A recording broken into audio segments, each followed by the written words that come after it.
जब मन धर्म और कर्म के बीच उलझ जाए, तब ज्ञान भी भ्रम बन सकता है। क्या केवल ध्यान ही मुक्ति है, या कर्म भी मार्ग है?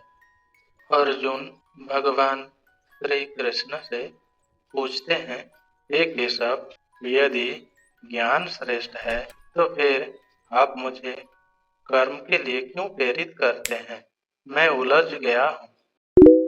कृष्ण उत्तर देते हैं, अर्जुन, इस संसार में कोई भी कर्म किए बिना नहीं रह सकता। तुम्हारा शरीर, मन और प्राण सब कर्म में लगे हैं। जो केवल त्याग की बात करता है, लेकिन भीतर से कामनाओं से जुड़ा है, वह पाखंडी है। आम मनुष्य, किसान, शिक्षक, सैनिक सब अपना कर्तव्य कर रहे हैं। कर्म करो, परंतु फल की आसक्ति से रहित होकर।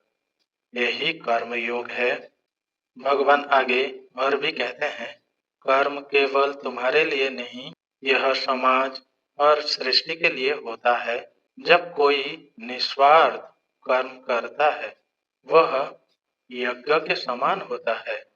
यदि श्रेष्ठ जन कर्म न करे, तो सामान्य जन कैसे प्रेरित होंगे? अर्जुन भगवान श्री कृष्ण को कहते हैं, अब समझ आया, केवल ज्ञान नहीं, कर्म ही धर्म है। जब वह निस्वार्थ हो। सच्चा योग तपस्या नहीं, कर्म है। ऐसा कर्म जो न स्वयं के लिए हो, न भय से हो, बल्कि धर्म के लिए हो। क्योंकि जब व्यक्ति स्वार्थ से ऊपर उठता है, तभी वो ब्रह्म को छूता है। कर्म का पथ कठिन है, पर वही मोक्ष का मार्ग है। जीवन से भागना नहीं, जीवन में उतरना ही गीता का संदेश है। कर्म ही धर्म है, यही गीता का हृदय है। हरि ओम तत्सत। ओम शांति शांति शांति।